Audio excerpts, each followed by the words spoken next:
서울 시내를 달리는 버스 안에서 누군가가 큰 소리로 욕설을 내뱉었습니다. 야, 요즘은 군복 입은 계집애도 있냐? 술 냄새를 풍기며 자리에서 일어난 조폭 두목 김영배는 얼굴이 벌겋게 달아 있었습니다. 그는 버스에 홀로 있던 여군 소위 박지원을 향해 걸어갔습니다. 오, 볼륨 봐라. 군복으로도 안 가려지는데? 김영배는 키득거리는 부하들과 함께 그녀를 둘러쌌습니다. 부하 한 명이 박지원을 위아래로 훑어보며 입맛을 다셨습니다. 속옷도 군납이야? 벗으면 태극기 나오는 거냐? 또 다른 부하가 낄낄거리며 맞장구를 쳤습니다. 버스 안은 얼어붙었습니다. 몇몇 승객은 시선을 피했으며 어떤 여성 승객은 핸드백을 끌어안고 고개를 숙였습니다. 나이든 할아버지는 고개를 절레절레 흔들었지만 나서지는 못했습니다. 박지원은 군복 윗단추를 조용히 여미며 단호히 말했습니다. 그만하시죠. 그러나 김영배는 낄낄 웃으며 그녀의 어깨를 움켜잡았습니다. 바로 그 순간 버스 문이 열렸습니다. 평범한 트레이닝 차림의 여성이 올라탔고 잠시 주변을 둘러본 그녀는 곧장 상황을 파악했습니다. 육군 투스타 사단장 한서영이었습니다. 이 충격적인 상황, 그녀는 어떻게 해결했을까요? 잠시 후 상상조차 못한 반전이 펼쳐집니다. 그 전에 구독과 좋아요 한번 눌러주시면 당신에게도 오늘 행복한 순간이 찾아올 거예요. 김영배는 여전히 박지원을 괴롭히고 있었습니다. 군대 가서 뭘 배웠는지 모르겠네. 예의도 없고. 그의 목소리가 점점 더 커지고 있었습니다. 한서영이 말없이 통로를 따라 걸어갔습니다. 김영배 바로 뒤에 서서 낮은 목소리로 말했습니다. 그 손 놓으시죠. 그녀의 목소리는 낮았지만 공기를 단칼에 베듯 날카로웠습니다. 버스 안의 모든 시선이 한서영에게 집중되었습니다. 김영배가 뒤를 돌아보며 코웃음을 쳤습니다. 아줌마가 뭔데 참견이야? 뭐 투스타라도 되시나? 그는 한서영의 멱살을 잡기 위해 거칠게 손을 뻗었습니다. 바로 그 순간 한서영이 움직였습니다. 김영배의 손목을 잡고 몸을 틀어 업어치기로 그를 바닥에 내던졌습니다. 쿵소리와 함께 버스가 흔들렸고 비명과 함께 김영배는 좌석 사이에 쓰러졌습니다. 덩치 큰 부하가 깜짝 놀라며 주먹을 날렸지만 허공만 갈랐습니다. 한서영은 순간적으로 몸을 숙이고 곧장 다리를 걸어 그를 주저앉혔습니다. 덩치 큰 부하가 좌석에 부딪히며 신음소리를 냈습니다. 또 다른 부하가 한서영의 팔을 잡으려 했지만 되려 팔이 꺾여 바닥에 내리찍혔습니다. 아! 고통을 참지 못하고 비명을 질렀습니다. 세 명 모두 10초도 안 되어 바닥에 널브러졌습니다. 한서영은 깊은 한숨을 내쉬며 그들을 내려다봤습니다. 승객들은 믿기 어렵다는 표정으로 이 광경을 지켜봤습니다. 버스 기사가 급히 버스를 정차시켰습니다. 지금 경찰에 신고하겠습니다.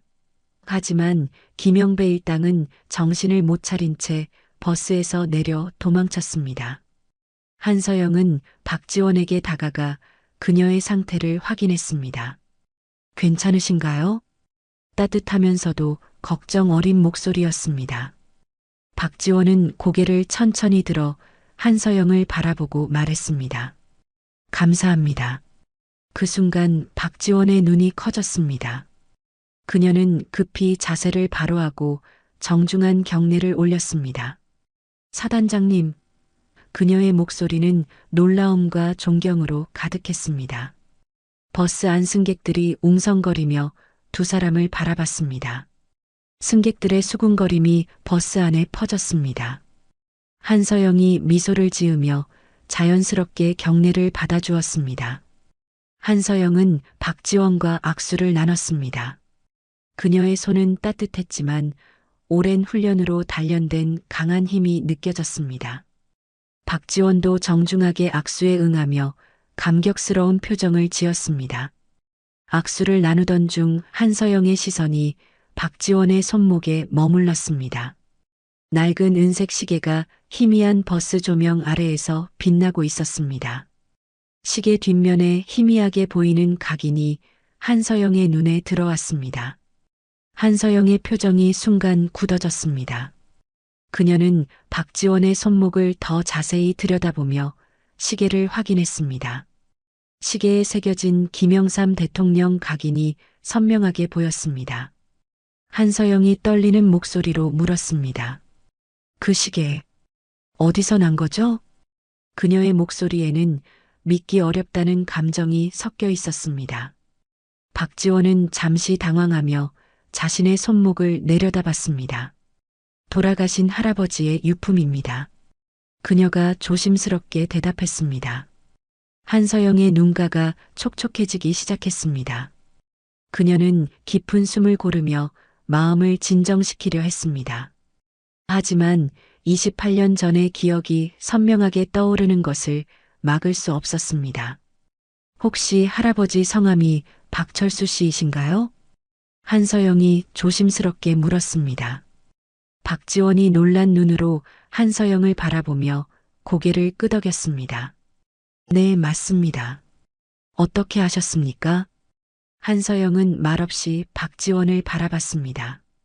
그녀의 눈에는 28년 전의 기억들이 스쳐 지나갔습니다. 지하실에서 보낸 며칠, 박철수의 따뜻한 보살핌, 그리고 그 시계의 기억이 모두 되살아났습니다. 한서영은 잠시 생각에 잠겼다가 박지원에게 말했습니다. 이번 정류장에서 내립시다. 이야기하고 싶은 게 있어요. 그녀의 목소리에는 절박함이 담겨 있었습니다.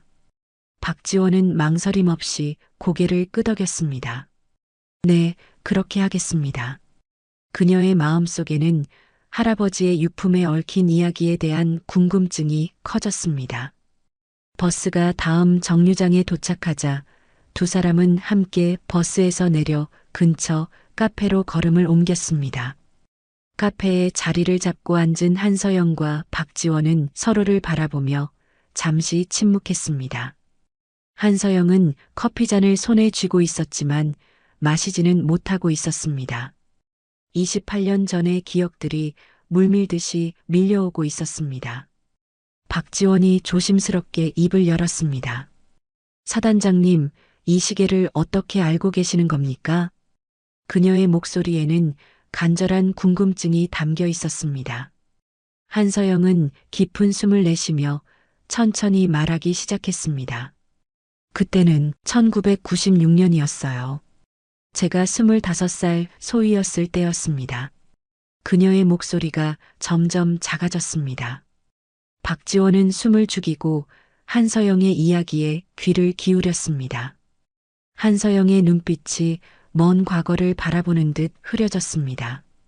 강릉에서 북한 무장공비 수색 작전이 있었어요. 그때 제가 한서영이 잠시 말을 멈추고 과거 속으로 빠져들었습니다.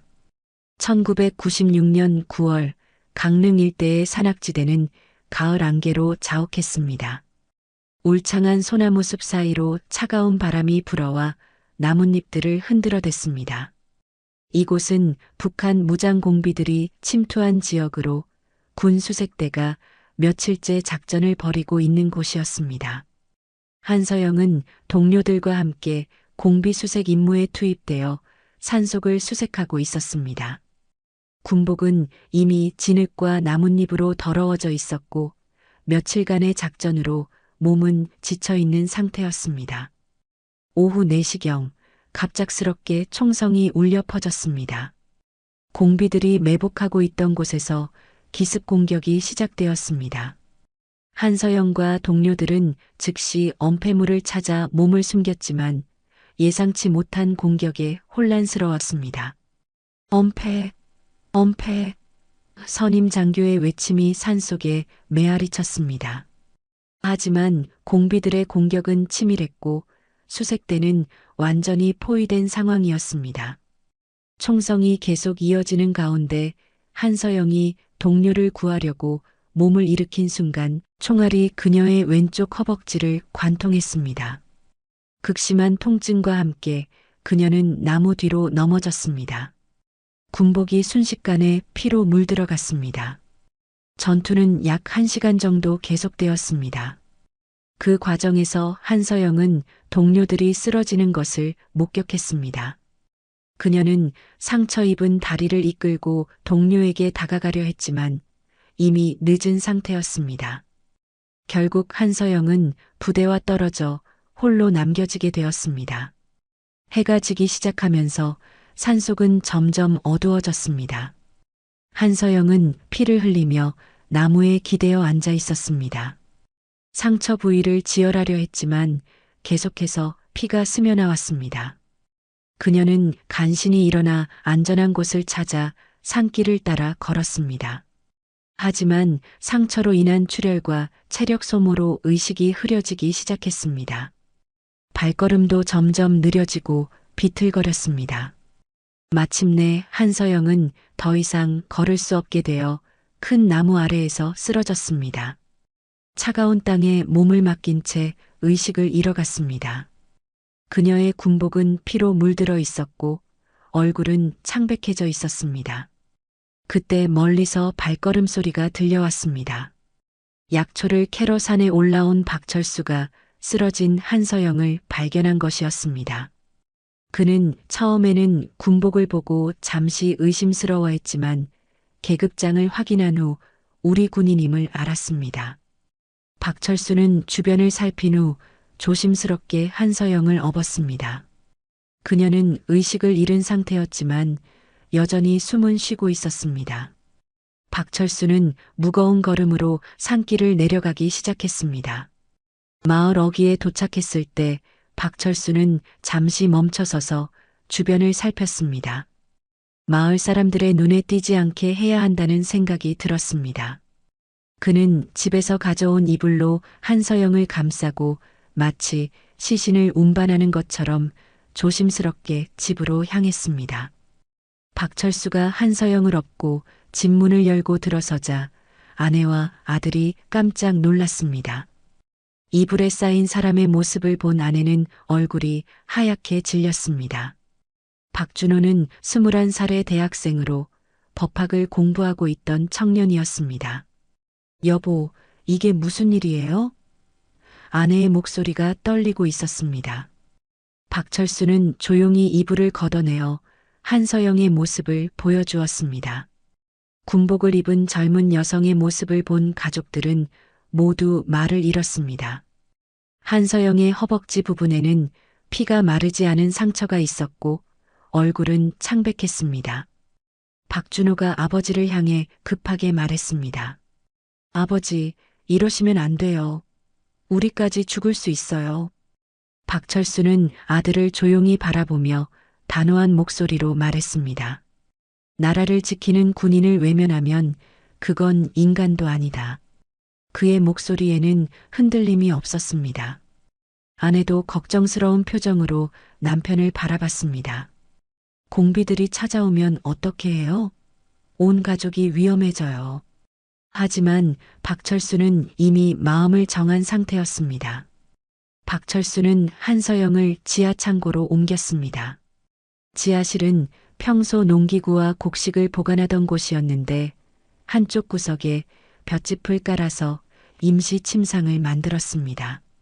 그는 집에서 가져온 물과 수건으로 한서영의 상처를 조심스럽게 닦았습니다. 상처는 생각보다 깊었지만 다행히 총알이 완전히 관통되어 나간 상태였습니다. 박철수는 아내에게서 가져온 소독약과 붕대로 응급처치를 했습니다. 한서영은 여전히 의식을 잃은 상태였지만 숨소리는 안정적이었습니다. 그날 밤 박철수는 지하실에서 한서영을 지켜봤습니다. 그는 간혹 들려오는 신음소리에 귀를 기울이며 상태를 살폈습니다. 아내는 염려스러운 마음으로 남편에게 음식을 가져다 주었습니다. 다음 날 아침 공비들이 민가의 음식을 약탈하고 민간인들을 해친다는 소식이 들려왔습니다. 마을에 긴장감이 돌기 시작했습니다. 박준호는 창문 밖을 내다보며 불안한 표정을 지었습니다. 오전 10시경 정말로 무장한 공비 2명이 마을에 나타났습니다. 그들은 집집마다 돌아다니며 피해를 끼치고 있었습니다. 박철수는 가족들에게 침착하라고 당부하며 계획을 세웠습니다. 공비들이 그들의 집에 다가오자 박철수는 일부러 외양간으로 나가서 소란을 피웠습니다. 외양간의 소들을 뒤엎고 큰 소리를 내어 공비들의 시선을 끌었습니다. 누가 있나? 공비 중 한 명이 외양간 쪽으로 다가왔습니다. 박준호는 마당으로 나가서 공비들을 맞았습니다. 그의 목소리는 떨리고 있었지만 최대한 담담하게 말했습니다. 우리 집에는 아무도 없습니다. 공비들이 집안을 수색하려 하자 박준호는 앞을 막아섰습니다. 정말 아무것도 없어요. 저희는 그냥 농사만 짓는 사람들입니다. 그의 손은 떨리고 있었지만 목소리만큼은 간절했습니다. 그때 지하실에서 미약한 신음소리가 들려왔습니다. 가족 모두의 심장이 터질 듯 뛰었습니다. 박준호는 재빨리 마당의 닭들을 쫓으며 소음을 만들었습니다. 공비들은 잠시 주변을 둘러보다가 다른 집으로 향했습니다. 위기가 지나간 후 가족들은 모두 안도의 한숨을 내쉬었습니다. 박철수는 조용히 지하실로 내려가서 환풍구를 다시 확인했습니다. 그날 밤 박준호는 혼자 지하실로 내려갔습니다. 한서영의 이마에 열이 있는 것을 확인하고 물수건을 갈아주었습니다. 그는 조용한 목소리로 혼자 말했습니다. 꼭 이겨내셔야 합니다. 박준호는 자신의 방으로 돌아가 책상 위에 펼쳐둔 형법책을 바라봤습니다. 법학을 공부하고 있었지만 지금까지는 단순히 안정적인 직업을 위한 선택이었습니다. 하지만 오늘 겪은 일들이 그의 마음속에 새로운 생각을 심어주었습니다. 그는 형법책을 덮고 다시 지하실로 내려갔습니다. 한서영의 상태를 살피며 물수건을 차가운 것으로 갈아주었습니다. 그녀의 숨소리는 여전히 가쁘지만 조금씩 안정되어 가는 것 같았습니다. 박준호는 한서영의 상처를 다시 확인하며 혼잣말처럼 중얼거렸습니다. 지금껏 이런 식으로 우리를 지켜주시는 분들이 계셨구나.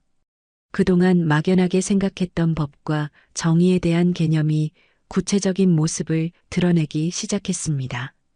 지금까지 그는 경찰이나 검사가 되는 것을 단순히 사회적 지위나 경제적 안정을 위한 것으로 여겨왔습니다. 하지만 지하실에서 생명을 구하려는 아버지의 모습을 보며 진짜 의미를 깨달았습니다. 그날 밤부터 박준호는 마을 주변을 조용히 순찰하기 시작했습니다. 공비들의 움직임을 파악하고 가족들의 안전을 확보하기 위해서였습니다. 그는 마을 어귀와 뒷산 쪽을 돌아보며 수상한 움직임이 있는지 살폈습니다. 아버지에게도 비상시 대응 방법을 제안했습니다. 아버지, 만약 또 공비들이 오면 이렇게 하세요. 박준호는 구체적인 계획을 세워서 가족들에게 설명했습니다. 박준호는 매일 밤 지하실을 확인하며 그녀의 회복 과정을 지켜봤습니다. 한서영이 조금씩 의식을 회복하기 시작했습니다. 그녀가 천천히 눈을 뜨자 박준호와 눈이 마주쳤습니다. 한서영은 어디에 있는지 파악하려고 주변을 둘러봤습니다. 여긴 어디죠? 한서영의 목소리는 약했지만 또렷했습니다. 박준호는 고개를 끄덕이며 안심시켰습니다. 여긴 안전한 곳입니다. 아버지께서 숨겨주셨어요. 박준호의 목소리에는 따뜻함이 담겨 있었습니다. 한서영은 안도의 표정을 지으며 다시 눈을 감았습니다. 그날 이후 박준호는 자신의 인생 방향을 완전히 바꿨습니다. 법학 공부도 이전과는 다른 마음가짐으로 임했습니다.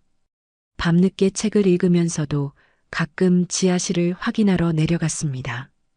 한서영의 상태가 호전되어 가는 것을 보며 뿌듯함을 느꼈습니다. 박준호는 아버지의 행동을 통해 진정한 용기가 무엇인지 배웠습니다. 위험을 무릅쓰고 남을 돕는 것이 얼마나 어려우면서도 중요한 일인지 깨달았습니다. 그는 정의를 위해 싸우는 경찰이 되겠다는 인생의 목표를 확실히 정했습니다. 그렇게 한서영은 28년 전의 이야기를 박지원 소위에게 전했습니다. 정말 믿기지 않네요. 이런 일이 일어날 수 있다니. 한서영의 목소리에는 감격과 놀라움이 섞여 있었습니다. 박지원도 고개를 끄덕이며 동감을 표했습니다. 한서영이 조심스럽게 제안했습니다. 혹시 아버님과 통화할 수 있을까요? 저도 그분께 인사를 드리고 싶어서요. 박지원은 즉시 휴대폰을 꺼내며 기꺼이 동의했습니다. 박지원이 아버지에게 영상통화를 걸었습니다. 몇 번의 신호음이 지나고 화면에 중년 남성의 얼굴이 나타났습니다. 50대 초반의 박준호는 짧게 깎은 머리에 단정한 인상을 가지고 있었습니다. 지원아, 무슨 일이야? 박준호의 목소리는 따뜻하면서도 안정감이 있었습니다. 박지원이 카메라를 한서영 쪽으로 돌리며 설명을 시작했습니다. 한서영이 화면을 바라보는 순간 숨을 멈췄습니다.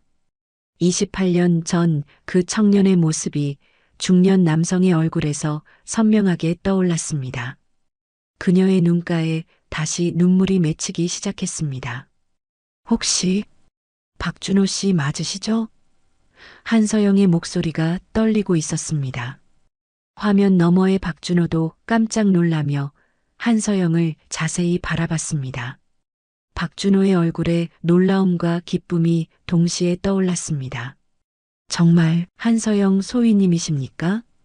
그의 목소리에도 감격이 담겨 있었습니다. 네, 맞습니다. 정말 오랜만이네요. 한서영이 화면을 향해 고개를 숙이며 인사했습니다. 박준호도 자리에서 일어나 정중하게 인사를 받았습니다. 박지원은 아버지와 한서영 사이에 이런 인연이 있었다는 것을 처음 알았습니다. 그녀는 놀라운 표정으로 두 사람의 대화를 지켜봤습니다. 한서영이 감동스러운 목소리로 말했습니다. 당시 저를 숨겨주시고 지켜주시던 그 청년이 이렇게 든든한 경찰이 되었네요. 박준호는 겸손하게 고개를 저었습니다. 그날의 일이 제 인생을 바꿔놓았습니다. 박준호의 목소리는 진심이 담겨 있었습니다. 그 이후로 누군가를 지키는 삶이 제 사명이 됐어요. 박지원이 아버지를 바라보며 말했습니다. 아버지, 그날 이야기를 저는 처음 듣는 것 같아요. 박준호가 미소를 지으며 딸을 바라봤습니다. 할아버지께서 하신 일이 너무 자랑스러워서 가끔 이야기하곤 했는데 내가 기억하지 못했나 보구나. 박준호의 목소리에는 아버지에 대한 존경심이 담겨 있었습니다. 한서영이 박지원을 바라보며 말했습니다. 정말 좋은 아버지와 할아버지를 두셨네요. 할아버지의 용기가 아버님을 거쳐 지원 씨에게까지 이어지고 있어요.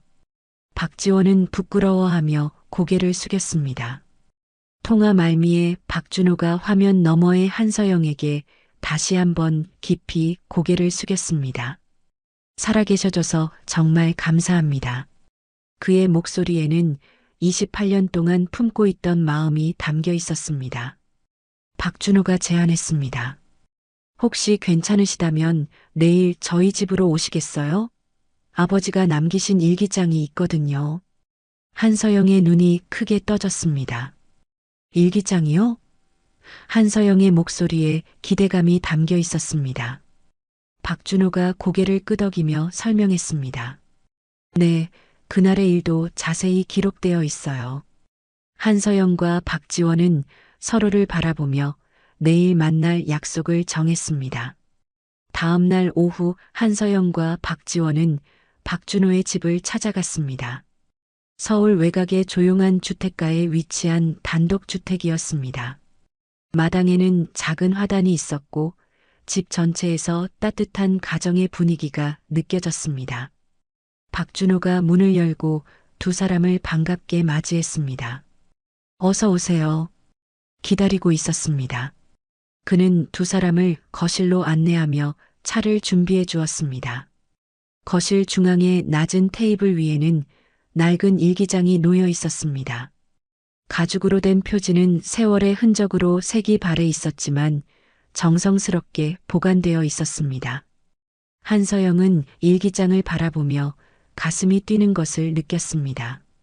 박준호가 조용히 말했습니다.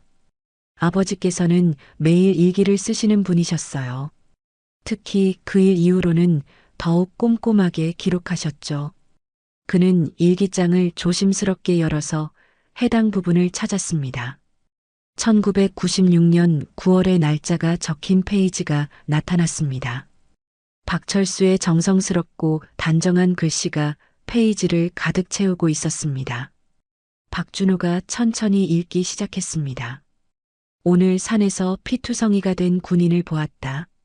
아직 너무 어렸다. 박준호의 목소리는 마치 아버지가 직접 말하는 것처럼 따뜻했습니다. 한서영은 숨을 죽이고 들었습니다. 내가 지금 이 군인을 구하는 게 옳은 일일까? 하지만 그 눈빛을 보고는 도저히 외면할 수 없었다. 일기의 내용은 그날의 상황을 생생하게 묘사하고 있었습니다. 박지원도 할아버지의 마음을 처음으로 이해하게 되었습니다. 박준호가 계속해서 읽었습니다. 준호는 겁이 난다고 했다. 나도 두려웠다. 그래도 누군가는 해야 했다. 이 군인을 지켜주는 일. 한서영의 눈가에 눈물이 맺히기 시작했습니다. 다음 페이지에는 더욱 자세한 기록이 있었습니다. 그날 밤 지하에서 들려오는 신음에 온몸이 떨렸다. 숨기기보다 감싸 안는 쪽을 선택했다.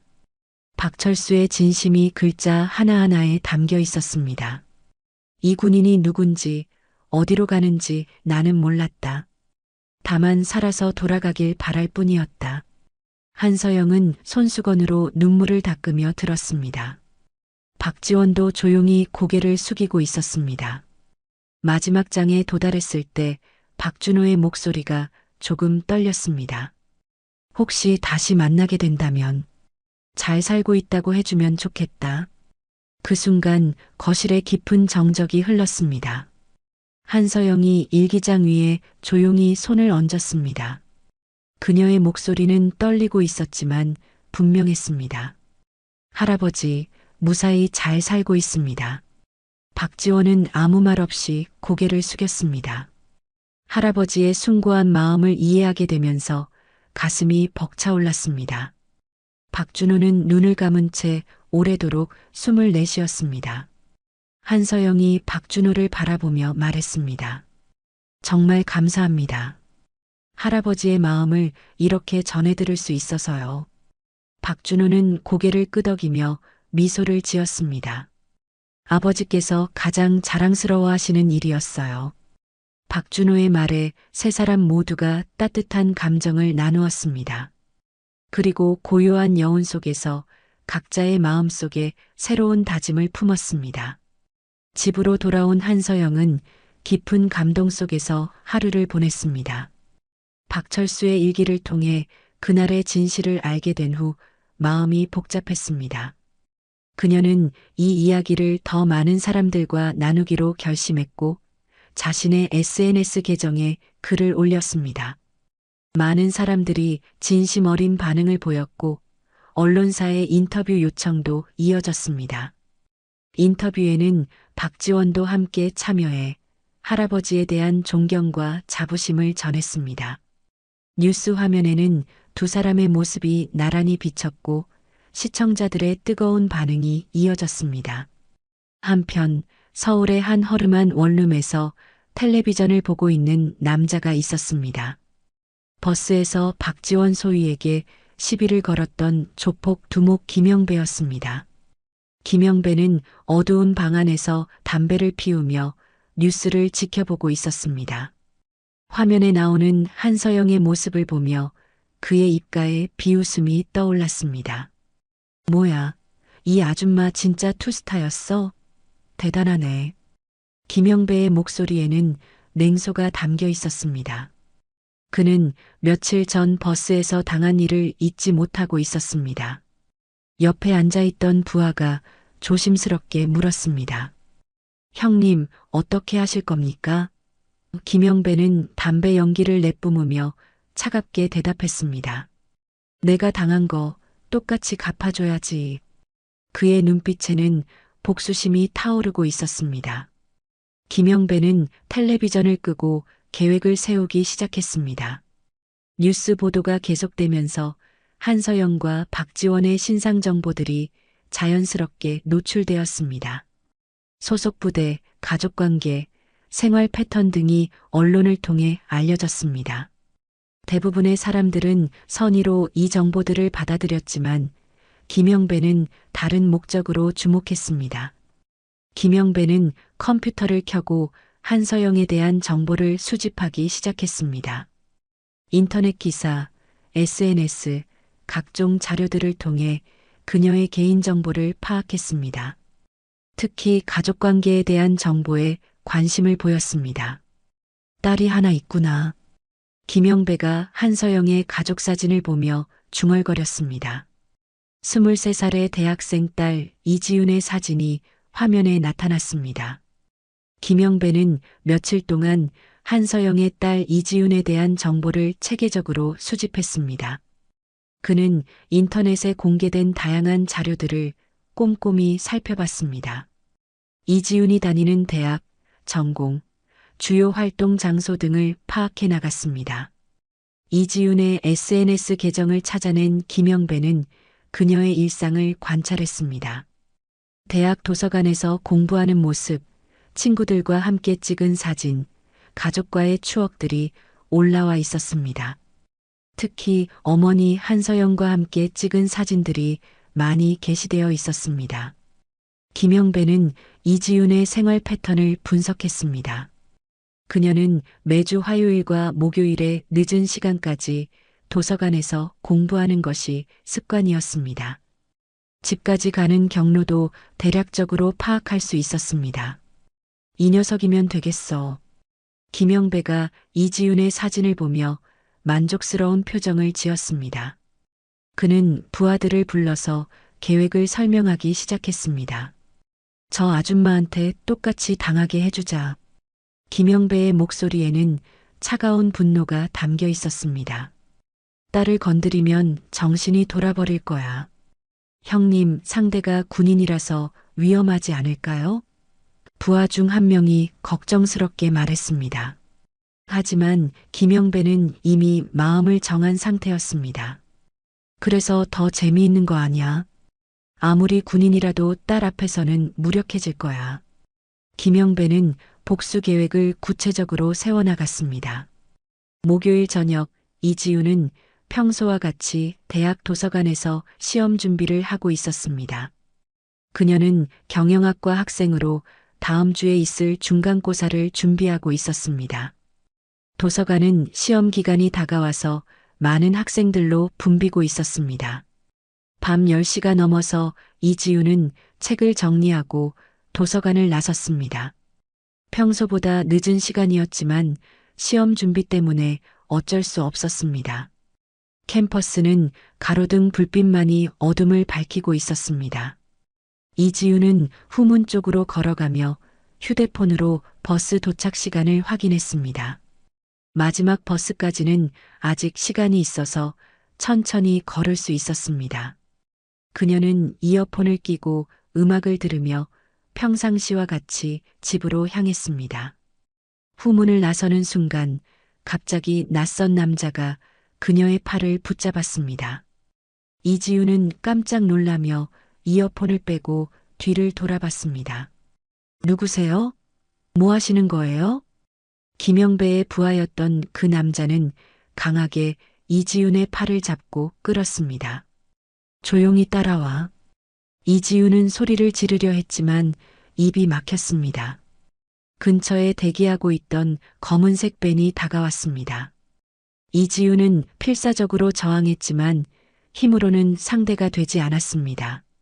주변에는 다른 사람들이 없었고 도움을 요청할 수도 없는 상황이었습니다. 이지우는 그대로 벤에 태워져 어딘가로 끌려갔습니다.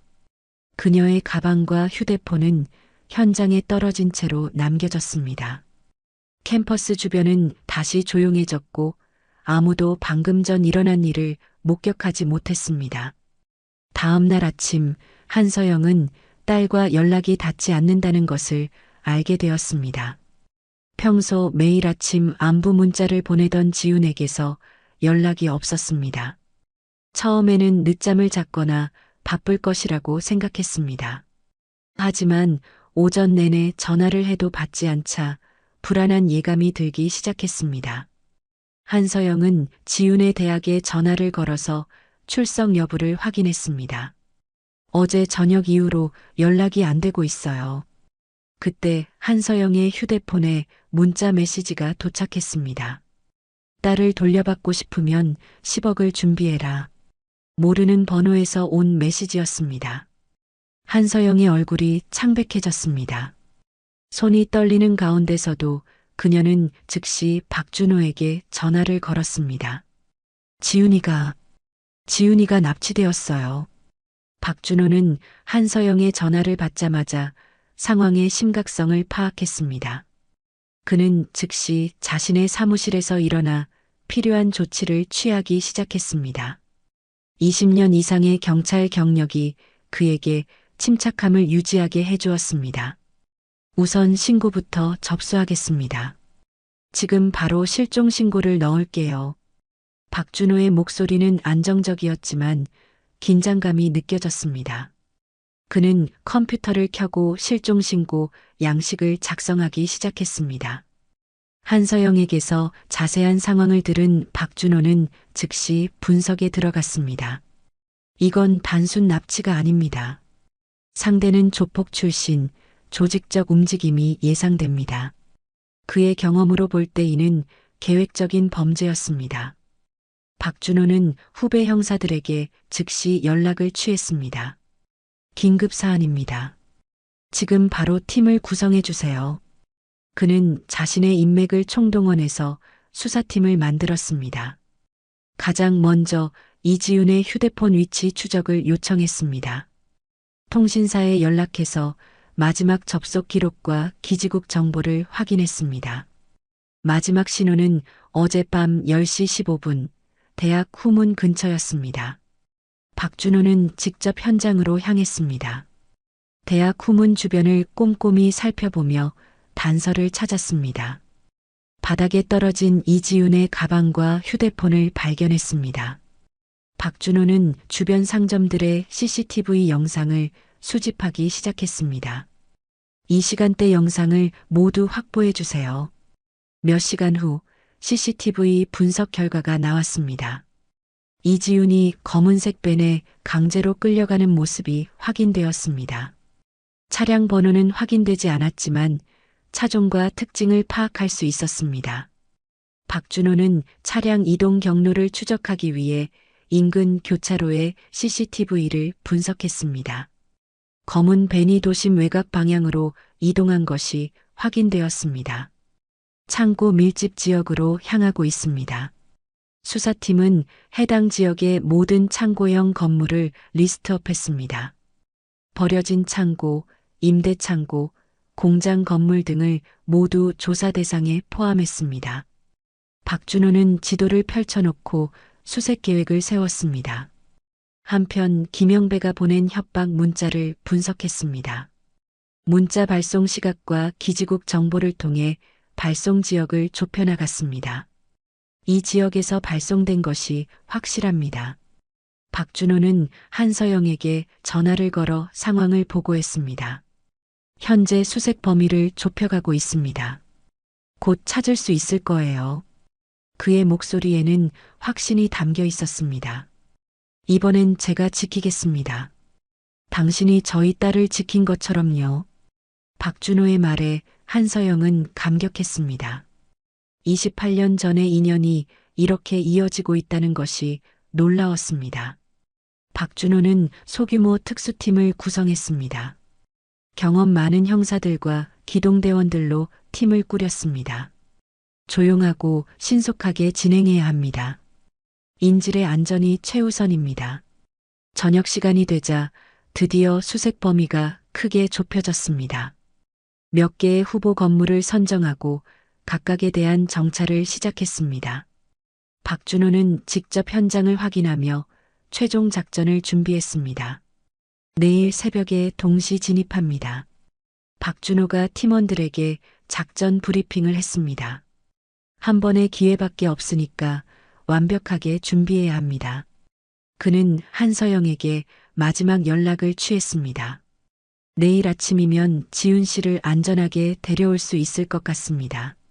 한서영은 고마움과 걱정이 섞인 목소리로 대답했습니다. 밤늦게까지 박준호는 작전 계획을 점검했습니다.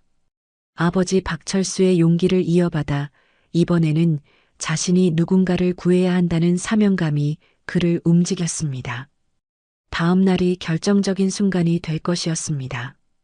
새벽 5시 도심 외곽의 폐창고 단지는 적막에 쌓여 있었습니다.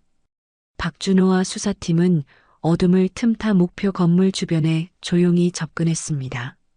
그들은 무전기의 음량을 최소로 줄이고 수신호로만 소통했습니다.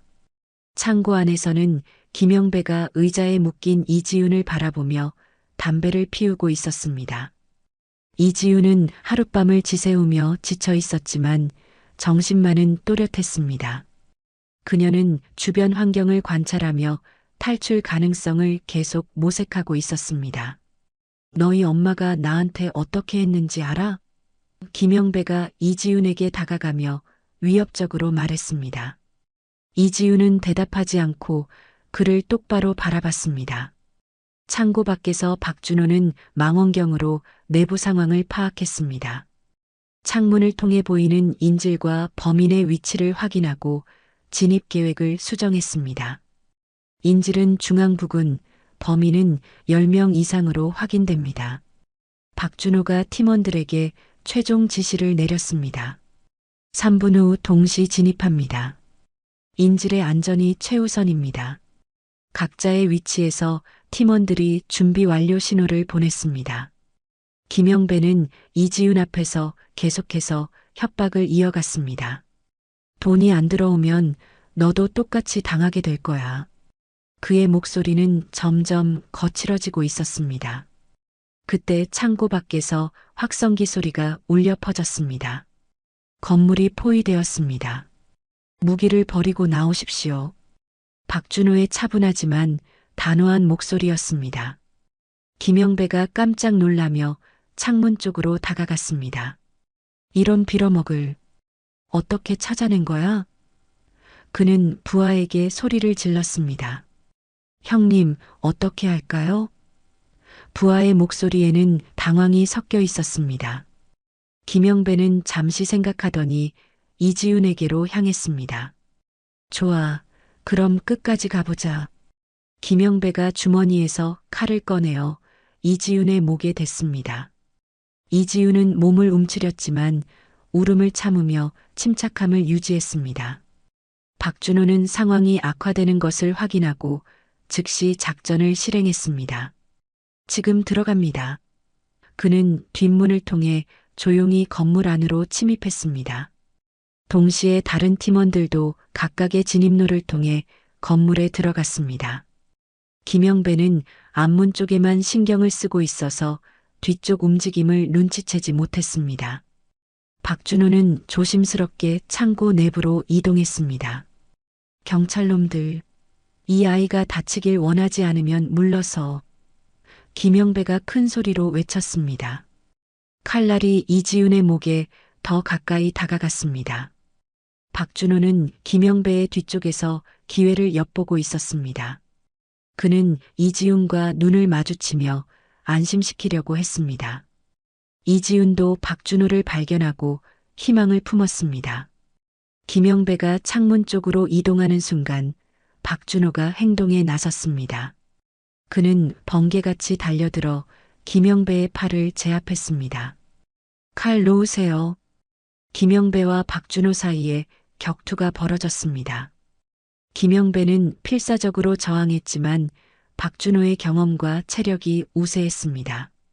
몇 분간의 몸싸움 끝에 박준호가 김영배를 바닥에 제압했습니다. 다른 팀원들도 김영배의 부하를 체포했습니다. 위험이 완전히 제거된 후 박준호는 이지훈에게 다가갔습니다. 괜찮으세요? 이제 안전해요. 이지훈의 눈에서 눈물이 흘러내렸습니다. 정말 고맙습니다. 그녀의 목소리는 떨리고 있었지만 안도감이 가득했습니다. 박준호는 이지훈의 밧줄을 풀어주며 조용히 말했습니다. 어머님께서 많이 걱정하고 계실 거예요. 그는 즉시 한서영에게 연락을 취했습니다. 사건이 완전히 해결된 지 일주일 후 한서영은 박준호를 찾아갔습니다. 그녀는 딸을 구해준 고마움을 제대로 표현하고 싶었습니다. 박준호의 사무실에서 두 사람은 조용히 마주 앉았습니다. 정말 어떻게 감사를 드려야 할지 모르겠어요. 한서영의 목소리에는 진심 어린 감사가 담겨 있었습니다. 박준호는 겸손하게 고개를 저으며 대답했습니다. 당연한 일을 했을 뿐입니다. 그날 당신 아버지가 아니었다면 이 모든 인연도 없었겠지요. 박준호의 말에 한서영은 깊이 공감했습니다. 28년 전의 인연이 이렇게 순환되어 돌아온 것이 신기했습니다. 며칠 후 한서영의 집에서 작은 모임이 열렸습니다. 박준호와 박지원 그리고 이지훈이 함께 자리를 했습니다. 네 사람은 서로의 이야기를 나누며 깊은 유대감을 형성했습니다. 박지원 소희가 이지훈의 손을 잡으며 말했습니다. 우리가 받은 것을 다음 세대에 물려줘야 할 것 같아요.